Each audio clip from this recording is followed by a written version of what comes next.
الله من قرأ الفاتحة.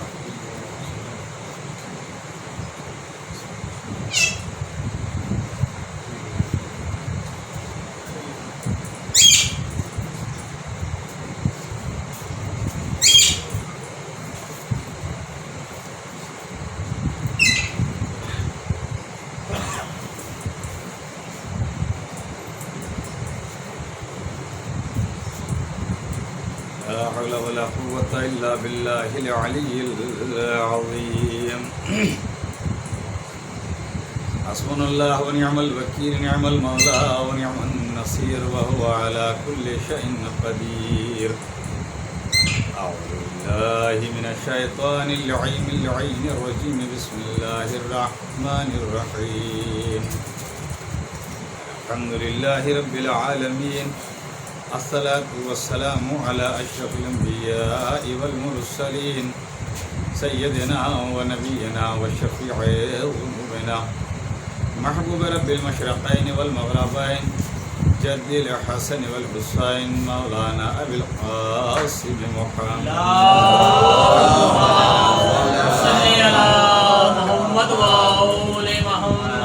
الصلاة والسلام على أهل بيته الطيبين الطاهرين المعصومين والمظلومين، ولعنة الله على أعدائهم أجمعين من اليوم إلى قيام يوم الدين. أما بعد، فقد قال إمام أمير المؤمنين علي بن أبي طالب عليه الصلاة والسلام: بسم الله الرحمن الرحيم. المرء مخبوء تحت لسانه. صلوات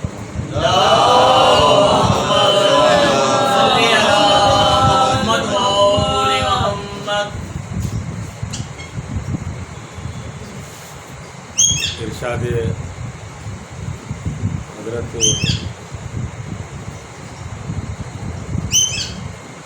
امام علی علیہ السلام کے ذہن میں نہج البلاغہ سے بعنوان کربلا درس گاہ انسانیت، اسی کربلا فرسٹ یوٹیوب چینل کے زیر اہتمام جو الحمدللہ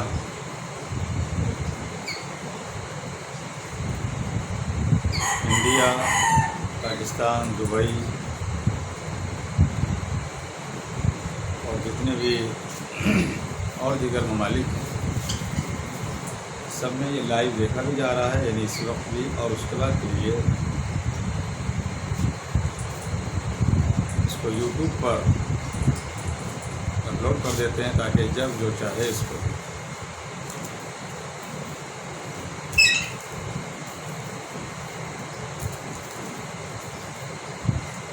آج ہم الحمدللہ گفتگو کے 5ویں مرحلے میں داخل ہو رہے ہیں۔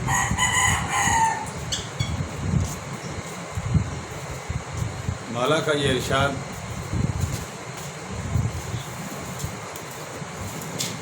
کہ المرء مخبوم تحت لسانہ، ہر انسان اپنی زبان کے نیچے پوشیدہ ہے۔ زبان انسان کے مزاج کی ترجمانی کرتی ہے۔ زبان انسان کے خیالات کو آسانی سے پیش کرنے کا ذریعہ ہے۔ آپ اسی کو سلیقے سے استعمال کر لیجئے، آپ اسی کو بد سلیقگی سے یوز کر کے دیکھ لیں، دونوں طرح کے تجربے انسان کر سکتا ہے، کر بھی لیتا ہے۔ بسا اوقات کمزور اپنے طاقتور کے سامنے زبان کا استعمال زیادہ کرتا ہے، اور ایسا بھی نظر آتا ہے کہ جسے زبان کا استعمال کر لینا چاہیے حدود میں رہ کر وہ نہیں کر پاتا، تو اس کو دوسرا جو ہے اس کی کمزوری سے تعبیر کرتا ہے۔ دیکھا ہماری بات کا جواب نہیں دیا، دیکھا ہمارے سوال کا جواب نہیں دیا، ہم نے جس طریقے سے مدعا اٹھایا تھا اس طریقے سے وہ نہیں بول پائے۔ اب یہ اگر زبان کا استعمال بھائی بھائی میں ہونے لگے تو دیواریں کھڑی ہو جاتی ہیں،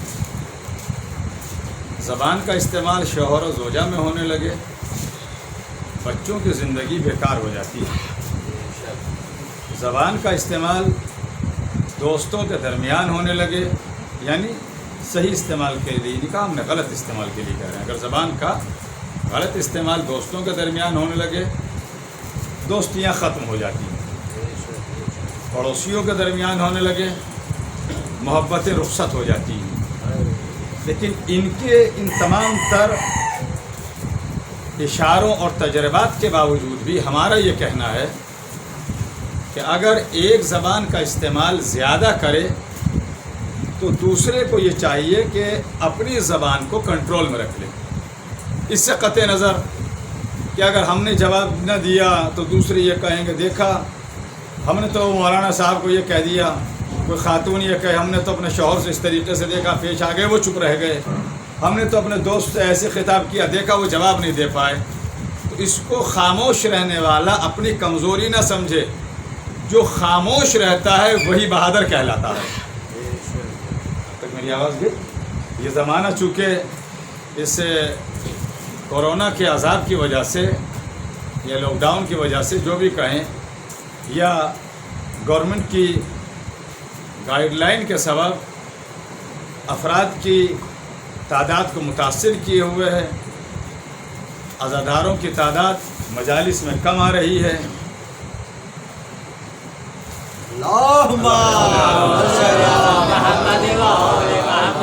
لیکن اس کے باوجود بھی پھر مجھے عرض کرنا ہے کہ جب سے یہ لاک ڈاؤن وغیرہ کا سلسلہ چلا ہے اللہ سے دعا ہے کہ کورونا ختم ہو جائے اور عزاداری صرف ہمارے کسی شہر لکھنؤ نہیں اور ملک ہندوستان نہیں بلکہ پوری دنیا میں عزاداری آزادی کے ساتھ ہو، خلوص کے ساتھ ہو، پرجوش انداز میں ہو۔ لیکن جس انداز میں اب ہو رہی ہے ظاہر ہے کہ ایسے پہلے نہیں ہوتی تھی، مائک ہوتا تھا، مومنین کی تعداد ہوتی تھی، جوش پڑھنے والے کے اندر بھی ہوتا تھا، سننے والے بھی اپنے جذبے کا اظہار کر دیتے تھے۔ لیکن ان سب کو باتوں کو چھوڑ کر بھی جتنے گنے چنے افراد ہیں ایسا تو نہیں ہے کہ ان کے بولنے پر پابندی ہے، ایسا تو بالکل بھی نہیں ہے۔ تعداد پہ پابندی لگائی ہے گورنمنٹ نے، بولنے پہ تو نہ لگائی ہے، تو جتنے آ جائیں وہ تو کم از کم اپنی حاضری کو ثبوت فراہم کر دیا کریں۔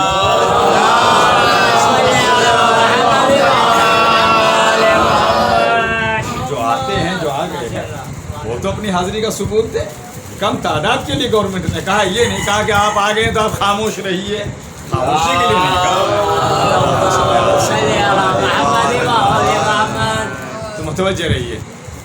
تو یہ زبان دوستوں کے درمیان، شوہر و زوجہ کے درمیان، بھائیوں کے درمیان، پڑوسیوں کے درمیان جہاں اس کا استعمال ہو وہاں جو اپنے آپ کو خاموش رکھ لے وہ یہ نہ سمجھے کہ میں کوئی کمزور ہوں، میرے پاس طاقت نہیں ہے، بلکہ زبان کا استعمال کرنے والا کمزور کہلاتا ہے، اسے پچھتانا پڑتا ہے کہ ہم نے زبان کا استعمال کر لیا۔ ایسے اس لیے کہ آپ خاموش رہنے والے کبھی نہیں ہارتے۔ اگر کسی کی بات یا کسی بھی جھگڑے، کسی بھی لڑائی، کسی بھی فتنے تنازع میں زبانوں کا استعمال ہو رہا ہے تو جو جتنا زیادہ خاموش رہے گا اس کا فائدہ ہے۔ بولنے والا کہیں نہ کہیں کچھ نہ کچھ ایسا کر بیٹھے گا کہ جس سے اسے نقصان کا سامنا کرنا پڑے۔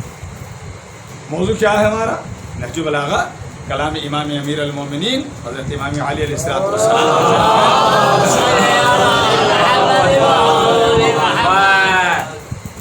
کہ المر و مخبون تحت لسان، انسان کوئی بھی ہو چاہے ہر انسان اپنی زبان کے نیچے پوشیدہ۔ موضوع یہ ہے کہ کربلا درسگاہ انسانیت، یعنی کربلا پوری دنیا کو کہیے، ملت کو کہیے، ہر انسان کو کہیے، دیتی ہے. اور درس صرف اور صرف ایک طرح کا نہیں ہوتا ہے، سبق ایک جیسا نہیں ہوتا ہے.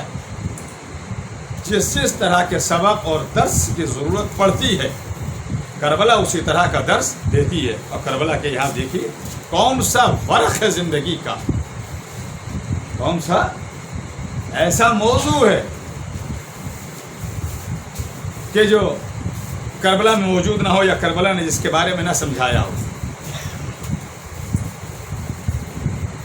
ایک بھائی کی زندگی کو سمجھ لیجئے، ایک دوست کی زندگی کو سمجھ لیجئے کیسا ہوتا ہے دوست. جناب حبیب بن مظاہر اسدی بڑا مشہور نام ہے. انہی کے قبیلے کے وہ افراد تھے کہ جن سے امام حسین علیہ السلام نے زمین کربلا کو خریدا. مصائب نہیں پڑھ رہے ہیں مگر تاریخ ایسے بھی پیش ہوتی ہے. اور امام حسین علیہ السلام کے وہ دوست بھی رہے. دوستی کے نام سے فضائل میں اور مصائب میں آپ کو پیش کیا جاتا ہے. دوستی ایسی رہی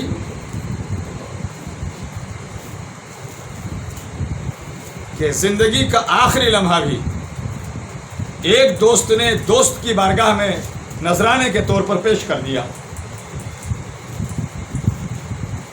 علمی لحاظ سے دیکھ لیجئے، فرزند زہرا نے جناب حبیب ابن مظاہر علیہ السلام کو سند فقاہت عطا کی. اب آپ کہیں گے سند فقاہت کیا ہے؟ آج چونکہ جس زمانے میں ہم زندگی گزار رہے ہیں ہمیں ہر چیز آسانی سے مل جاتی ہے، تو جو چیز ہمیں آسانی سے مل جاتی ہے اس کی قدر و قیمت ہماری زندگی میں نہیں ہوتی ہے. جس چیز کے لیے ہمیں جد و جہد کرنی ہوتی ہے اس کی قیمت کو ہم آسانی سے سمجھ لیتے ہیں. اس طرح بزرگ کہتے ہیں آپ کو معلوم ہے ہم نے کیسے ایک زمانے میں زمین خریدی تھی، کیسے یہ مکان بنایا تھا، کیسے یہ کاروبار شروع کیا تھا. آج تو بیٹا ہم نے تمہیں بالکل تیار کر کے دے دیا ہے، تمہیں کیسے پتہ چلے گا کہ یہ بزنس ہم نے کیسے کیا اور کہاں سے یہ سب چیزیں مہیا ہوئی، کیسے یہ انتظام ہوا.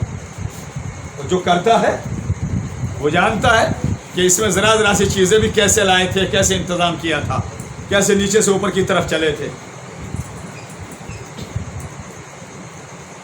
تو چونکہ ہمیں مسائل شرعیہ آسانی سے، اردو زبان میں توضیح المسائل کہتے ہیں، آسانی سے یہ توضیح المسائل ہم تک آ گئی. ان سے پوچھیے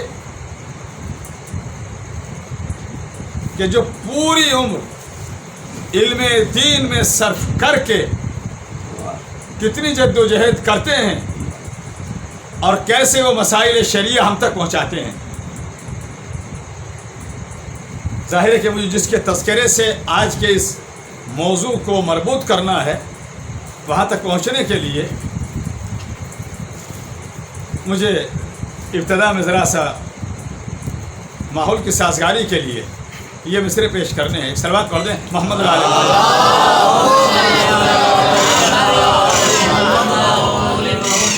کہ خدا کے واسطے پہچان لو علی کیا ہے، خدا کے واسطے پہچان لو علی کیا ہے، سمجھ میں آئے گی پھر عظمت نبی کیا ہے. خدا کے واسطے پہچان لو علی کیا ہے، سمجھ میں آئے گی پھر عظمت نبی کیا ہے. حبیب ابن مظاہر کی داستان پڑھ لو پتہ چلے گا تمہیں حق دوستی کیا ہے. حبیب ابن مظاہر کی داستان پڑھ لو پتہ چلے گا تمہیں حق دوستی کیا ہے. یہ کہہ کے عرش کے پتھر نے کچلا حارث کو، نہ ہو علی سے محبت تو زندگی کیا ہے.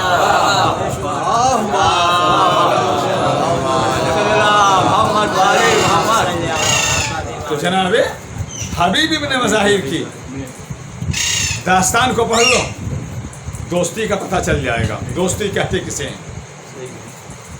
اور جیسے کہ میں نے ابھی عرض کیا کہ امام حسین علیہ السلام کے ساتھ جناب حبیب ابن مظاہر اسدی،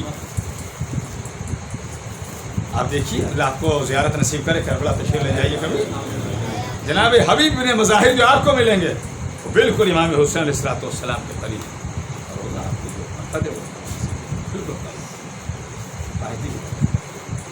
اور دوستی میں مشہور ہے اور صنعت فقاہت کے لیے جیسے میں نے کہا بھی، مگر اس فقاہت کو ہم یوں نہیں سمجھ پاتے کہ ہمارے زمانے میں 2 کوڑی کا انسان بھی تھوڑا بہت کچھ ادھر ادھر سے پڑھا لیتا ہے. میں خود اپنے بارے میں کہتا ہوں کہ میں پڑھا لکھا بھی نہیں ہوں، بس یہ ہے کہ اللہ کا شکر ہے کہ تعلیمات محمد اور آل محمد لوگوں تک پہنچانے کا ایک ذریعہ بن جاتا ہوں. مگر وہ افراد جو کچھ نہ ہو کر بھی یا تو کسی عالم کی برائی، کسی مولوی صاحب کی برائی، کسی مرجع کی برائی، ان سے کوئی پوچھے کہ یہ کتاب لکھنے میں کتنا وقت لگتا ہے، کبھی سوچا کوئی آرٹیکل لکھا ہے، کوئی مضمون لکھا ہے؟ اور رہی بات ان کی کہ جو علم ہمارے زمانے میں سب سے بلند و بالا ہوتے ہیں مراجع اعظام، جیسے آیت اللہ العظمی عقائد سیستانی، آیت اللہ العظمی عقائد خامنائی، یہ دیگر مراجع اعظام بہت ہے، 1-2 نہیں ہیں. یہ ہمارے آپ کے درمیان 1-2 کے نام مشہور ہیں. کبھی ایران عراق جائیے، بڑی تعداد ہے ان کی تقلید ہوا کرتی ہے. ظاہر کا مرکز علم ہے، نجف ہے، قم ہے، یہ سب ہے. آیت اللہ العظمی عقائد خوئی کا زمانہ جنہوں نے دیکھا ہے، جنہوں نے تقلید کی ہے، ان سے بزرگ ہیں، اس سے بہتر جاننے والے بھی ہیں.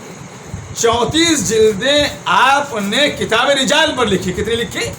34 جلدیں کتاب رجال پر. پتہ رجال کسے کہتے ہیں؟ یہ راوی کہاں سے آیا، یہ حدیث کون سی ہے، حدیث کی کتنی قسمیں ہیں، صحیح ہے، حسن ہے، موثق ہے، ضعیف ہے، کون سی ہے، کون سی نہیں ہے، راوی کا شجرہ کیا تھا، حسب نسب کیا تھا. اس موضوع پر 34 جلدیں لکھی.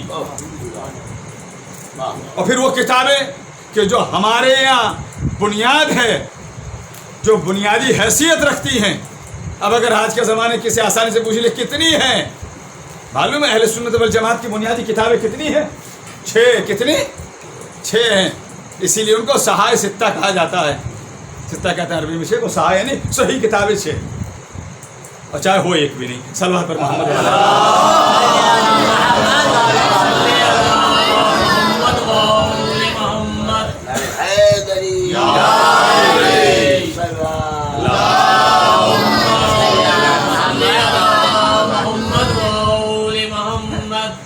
اور ہماری جو بنیادی کتابیں، بچوں کو بتلایا کیجئے، بچوں کو سکھائیے، بچوں کو پڑھائیے. ہماری بنیادی کتابیں کتنی ہیں؟ 4. کتنی کہی میں نے؟ 4. ابھی تفصیل فی الحال عرض نہیں کروں گا کیونکہ میرا وہ بھی جو سسٹم ہے اور جو وہ ہے وقت کے لحاظ سے بات تمام کرنی ہے. 11 منٹ اور باقی ہیں میرے پاس، اور بات بھی تمام کرنی ہے. اور یہ نہیں کہ سب کچھ ایک ہی دن میں بیان کرنا، پھر انشاءاللہ باقاعدہ حیات ہے نہیں، اللہ نے زندگی دی، پھر کل گفتگو آگے بڑھ جائے گی، اسی سلسلے کو آگے بڑھا دیں گے. تو کربلا درسگاہ انسانیت ہے. دیکھیے اب آپ ہماری کتنی ہے؟ 4. بچوں سے پوچھیے وہ چاروں کتابیں بتلا دیجئے. بچے کیا کبھی اب اکیلے میں جا کے سوچیے گا کہ ہمیں خود کو بھی یاد ہے نہیں ہے، یہ ہمیں پتہ ہونا چاہیے. اور ان کے چاروں کے مؤلفین کون ہیں، کون کون ہیں ان کے رائٹر، کن سے منسوب ہے وہ کتابیں، اور ایک ایک میں کتنی احادیث موجود ہیں، ایک ایک میں کتنی موجود ہیں. ہمیں ان چیزوں کا علم ہونا چاہیے. بس مجھے جو عرض کرنا تھا ذرا مجھے اس طرف جانا ہے. یہ ساری کتابیں چاروں تو یہ بنیادی کتابیں، پھر ان سب سے بڑھ کر قرآن، پھر تمام تر راویوں کے بارے میں علم. جب یہ ساری چیزیں حاصل کر کے اور ان سب کے اوپر کمانڈ حاصل کر لیتا ہے ہمارے دور کا عالم، تو وہ اپنے وقت کا مرجع کہلاتا ہے، وہ اپنے وقت کا عالم دورہ کہلاتا ہے کہ یہ ہیں ہمارے وقت کے. آپ بتلائیے وہ اتنا علم حاصل کر کے ہم تک سارے مسائل پہنچاتے ہیں. ہمیں نماز کیسے پڑھنا ہے، روزہ کب سے کب تک رکھنا ہے، اس کے باطل ہونے کی کون سی چیزیں ہیں، زندگی گزارنے کے کون سے اصول ہیں، نکاح کے کون سے قوانین ہیں، طلاق اگر ہو تو اس کے لیے کیسے کیا کیا کرنا، یعنی ساری چیزیں یہ ہمیں مراجع اعظام اتنی محنت کر کے ہم تک پہنچاتے ہیں. اور ہم میں سے چلتا پھرتا آدمی آسانی سے کہہ دیتا وہ مرجع صحیح نہیں ہے، وہ عالم وقت صحیح نہیں ہے، انہوں نے یہ صحیح نہیں کہا. آپ ہوتے کون ہیں صحیح اور غلط کا فیصلہ کرنے والے؟ آپ ہوتے کون ہیں یہ کہنے والے کہ وہ صحیح نہیں ہے؟ پہلے اپنے بارے میں تو سوچ لیجئے. آپ کو یہ دو باتیں چند باتیں جو مل جاتی ہے یہ انہی کا دیا ہوا صدقہ ہوتا ہے. صلوات پڑھ دینا.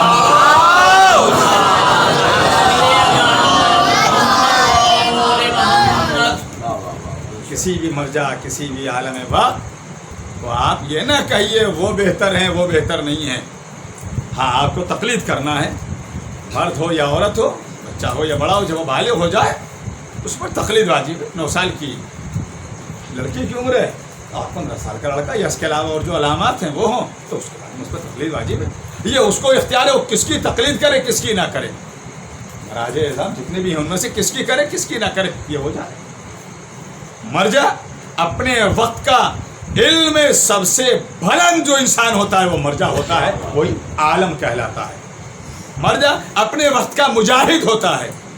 مرجع اپنے وقت کا وہ ہوتا ہے کہ جب وہ دیکھتا ہے دین پر شریعت پر آنچ آ گئی تب وہ اپنی پاور کو استعمال کرتا ہے. اگر وہ حکم دے دے جہاد واجب تو اب اگر حکم آ جائے عالم وقت کا تو ہم مجلس میں نہیں بیٹھیں گے، ہمیں جہاد کرنا ہی کرنا ہے.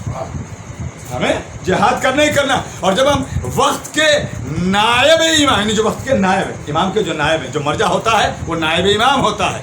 یعنی کس کی نیابت کرتے ہیں؟ وہ پردے میں رہنے والے سلطان عصر رواں حضرت امام زمانہ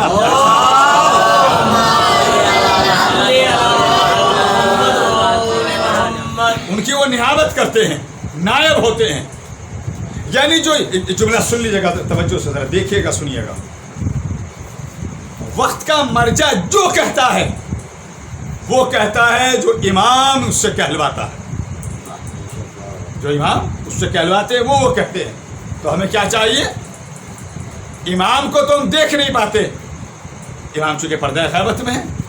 اللہ ایسے اسباب فراہم کرے کہ امام کا ظہور جلد از جلد ہو. ہم جس کو دیکھتے ہیں وہ مرجع وقت ہیں، عالم دورہ ہیں. تو ہمیں چاہیے جب وہ جو کہیں ہم یہ سوچ کر عمل کریں کہ یہ وہ ہیں جو ہمارے سامنے ہیں، امام سامنے نہیں ہیں. یہ امام کا پیغام ہم تک پہنچانے کے لیے ایک ذریعہ ہے. ان کی ہمیں اتباع کرنی ہے، انہی کی ہمیں پیروی کرنی ہے. قرآن مجید کی آیت ہے ثم جعلناک علی شریعۃ من الامر فاتبعها ولا تتبع هواء الذین لا یعلمون. پیغمبر دیکھیے جب پیغمبر کو یہ کہا جا رہا ہے خواہشات نفس کا اتباع نہ کیجیے تو پھر ہماری حیثیت کیا ہے؟ ہماری اوقات کیا ہے؟ ہماری بساط کیا ہے؟ یہ ہے کربلا جو ہر طرح کا درس ہمیں دے رہی ہے. تو ہمیں چاہیے پیروی کریں اپنے دور کے مراجع کی. تقلید کسی ایک کی کریں، تقلید کسی ایک کی کریں جس کی آپ کو کرنا ہے، مگر ہم کسی کو بھی برا نہیں. اور جب ہم تقلید کریں گے تو ہمیں پتہ چلے گا. اچھا ہم یہ جملے ذرا غور سے سنیے گا. ہمیں پتہ چلے گا اور ہمیں اس بات کا علم ہوگا اور ہونا بھی چاہیے کہ ہم آزاد نہیں ہیں. ہمارے پاس جو اسلام ہے، ہمارے پاس جو دین ہے، ہمارے پاس جو شریعت ہے، اس کی باغ ڈور کسی کے ہاتھ میں ہے. توجہ، اس کی باغ ڈور کسی کے ہاتھ میں ہے. اگر اونٹ کو بھی کوئی بغیر نکیل کے چھوڑ دے اپنی مرضی سے، نہ جانے کیا کیا کر دے. گھوڑے کو کوئی بغیر لگام کے چھوڑ دے تو گھوڑا نہیں رہے گا، نہ جانے کہاں دوڑ جائے گا. گاڑی میں اگر بریک نہ ہو پتہ نہیں چلے گا کہاں ٹکرا جائے، کس کا نقصان کر دے کس کا نہ کر دے. تو ہماری گاڑی بغیر بریک کے نہیں ہے، ہم آزاد نہیں ہیں. ہماری گاڑی میں جو بریک ہے وہ مراجع وقت کے ہاتھوں میں ہوتے ہیں. جو ہماری اسلامی گاڑی ہے جسے ہمیں کیسے دین اور شریعت کے تحت اپنی زندگی کو لے کر چلنا ہے وہ وقت کے مراجع جانتے ہیں. اور جو ان کی مخالفت کرے اسی کو اخباری کہا جاتا ہے. وہ اخباری نہیں جو ایک وقت میں ہوا کرتا تھا. وہ اخباریت ہوا کرتی تھی کہ جو تعلیمات آل محمد کے ذیل میں ہمارے دور میں جو ہے وہ ان کی مخالفت، دین کی مخالفت، شریعت کی مخالفت، اسی کو اخباریت کہتے ہیں. آج کے دور کی بات کر رہے ہیں. آج 24 اگست 2022 اس زمانے کی بات کر رہے ہیں. 4 محرم 1422. تو ہمیں چاہیے اپنے آپ کو دین سے قریب کریں، شریعت سے قریب کریں.